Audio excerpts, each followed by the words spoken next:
If you are an author using AI to fact check medical scenes in your book, please keep watching because there are a few things that you need to know. If this is your first time seeing me, hi, I'm Dr. Smut. I'm a real life doctor and I have years of general surgery training, including trauma experience. I'm also an avid reader and I love helping authors create medically accurate stories. I want to thank Anthony for their comment on one of my posts about my medical consulting services for authors where they said, AI is better.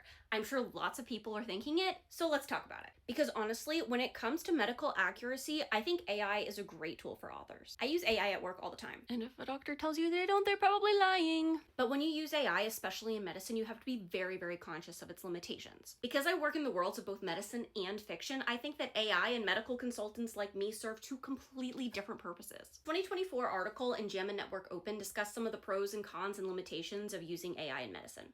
The key takeaway from this article is not that AI is bad. In fact, the general consensus of the medical community is that AI can be incredibly useful in medicine, but that it still benefits from expert oversight when accuracy and nuance really matter. This is especially true in fiction writing because it's not just about understanding facts. It's about context and nuance. Let's say one of your characters gets into a horrible accident. AI can help you decide which injuries are realistic. But what happens next? Are they awake and screaming or are they passed out?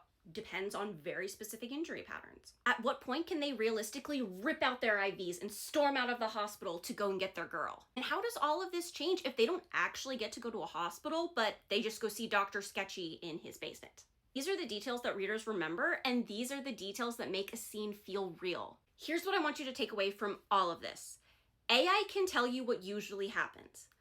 I can tell you what actually happens at 2 a.m. in the trauma bay when everything goes sideways. I've spent years in the trenches, training in medicine, surgery, trauma surgery, and taking care of real human beings. I have looked into the eyes of a human being with a devastating injury and told them that I would take care of them. That's not just information, that is experience. So if AI gives you everything that you need, that's great. Use it, it's free. I'm not. My degree was very expensive and I have so much debt. But if you want a physician who can review scenes, catch inaccuracies, answer questions, explain nuances, and help you make your story medically authentic and human, that's what I do. If you're interested in working together, send me a message and let's talk about your project. I'd love to help you bring your story to life. Talk soon.